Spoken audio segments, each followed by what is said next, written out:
Bonjour Laurent, Bonjour Thomas. bienvenue sur iTélé. Merci à vous. d'avoir accepté l'invitation d'iTélé. Vous publiez un livre, témoignage, il s'appelle « Tous les frères font comme ça ».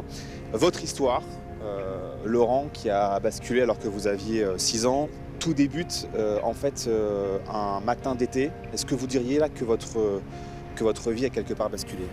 Ma vie a complètement basculé. Je dirais même que ma vie aurait pu mal tourner. Le problème, c'est que quand on a été victime de ce genre de fait, on pense qu'on n'a pas le droit au bonheur. Donc moi, j'avais mon bonheur, j'avais ma famille, ma femme, mes enfants. Et puis sans vraiment de raison apparente, j'ai failli tout laisser. Et jusqu'au moment où je me suis dit, mais qu'est-ce que tu es en train de faire? Et puis le déclic, là, ça a été de me dire, bon, j'ai passé ma vie à me poser la question que tout le monde se pose, c'est-à-dire pourquoi? Pourquoi il m'a fait ça à moi? Qu'est-ce qui se passe pour parler vrai ce matin-là, justement? Ce matin-là, pour parler vrai, mais sans toutefois choquer, même si pour révolter les gens, il faut choquer, ce matin-là, on partage le même lit, mon frère rentre d'un internat, c'est les vacances, on a joué au foot ce matin-là, je suis dans mon coin du lit, mon frère est dans le sien, et ce matin-là, je le sens qu'il se rapproche de moi, et je sens, bon, je suis désolé pour vos téléspectateurs, mais je sens son sexe dur se mettre contre moi, et là, ce matin-là, mon frère essaye de me pénétrer. Il y arrive un tout petit peu. Et puis ensuite, il sort et termine son instant de plaisir à lui de son côté. Moi, ce matin-là, j'ai mal. J'ai 6 ans et je ne comprends pas trop pourquoi mon frère vient de me faire ça. Je me suis senti coupable, complice, donc coupable. Je ne me regardais pas dans le miroir. Il m'a fallu peut-être 35 ans avant de regarder mon visage dans le miroir. Je me trouvais sale. J'avais honte et cette honte, elle me rendait sale. J'avais honte d'avoir rien dit. Ce silence, il m'a pesé pendant 30 ans. Et vous en voulez terriblement à vos parents? J'en veux à ma mère. J'en veux à ma mère parce que quand j'ai enfin trouvé la force d'envoyer des courriers, voilà, d'envoyer des courriers, parce que c'est difficile à dire, donc j'ai préféré envoyer des courriers, notamment un courrier à ma mère, j'étais prêt à tout entendre. J'étais prêt à entendre qu'on me croit pas, qu'on m'insulte. Par contre, j'étais pas du tout prêt à entendre ma mère qui me dit je te crois parce que je m'en suis toujours douté. Alors là, pour moi, ça a été une rupture terrible avec ma mère.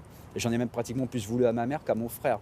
Parce que je me suis dit, à l'époque, j'étais déjà père et je me suis dit, notre rôle de parent, c'est de protéger nos enfants. Et moi qui, à chaque fois que mon frère abusait de moi, j'essayais de faire comprendre à ma mère qu'il m'avait fait quelque chose, je croyais qu'elle ne comprenait pas et je me suis rendu compte qu'elle avait compris. Ce frère, justement, vous avez des nouvelles? Vous savez ce qu'il est devenu? Non. Vous aimeriez qu'il lise ce livre? J'aimerais, oui. J'aimerais. Alors parfois même, c'est la difficulté pour les victimes, c'est la peur de la diffamation, du dépôt de plainte de la diffamation. Et bien, je me dis qu'il le fasse. Et ce livre, c'est aussi pour faire bien sûr évoluer les mentalités. Vous avez rencontré cette semaine, vous avez été au ministère de la Famille et de l'Enfance. Qu'est-ce qu'on vous a dit? Qu'est-ce qu'il en ressort? Hier, en discutant avec la conseillère à la protection de l'enfance, j'ai compris qu'il y avait une vraie prise de conscience du phénomène en France et que dans les semaines à venir, sans doute que le ministère va vraiment s'intéresser aux violences sexuelles sur les mineurs et plus particulièrement sur les violences qui sont commises dans le cercle de la famille, au-delà même du simple délai de prescription qui est très important, mais il va y avoir vraiment une prise en compte de ce drame. Vous dites une phrase extrêmement forte dès le début de ce livre. Vous dites quelques mots à la vie. Malgré tout, c'est ça aujourd'hui, ce que vous pensez au plus profond de vous-même? Oui. À la vie malgré tout? Ah oui, à la vie malgré tout. Et c'est vraiment le message que je veux faire passer à ceux qui ont, comme moi, été victimes. C'est que le tunnel, il est terrible, il est noir, il est douloureux, il est froid. Mais au bout du compte, il y a un bout du tunnel.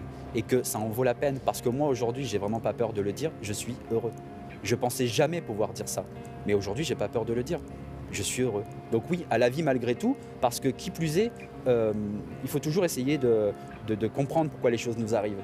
À partir du moment où moi j'ai compris que ça m'était arrivé et que maintenant c'était à moi d'essayer de passer le flambeau aux autres et de leur donner la force et le courage, alors oui, à la vie malgré tout. Merci Laurent. Merci beaucoup d'avoir été Thomas. avec nous sur iTélé. Votre Merci livre sort prochainement. Tous les frères font comme ça. Merci à vous. Merci beaucoup.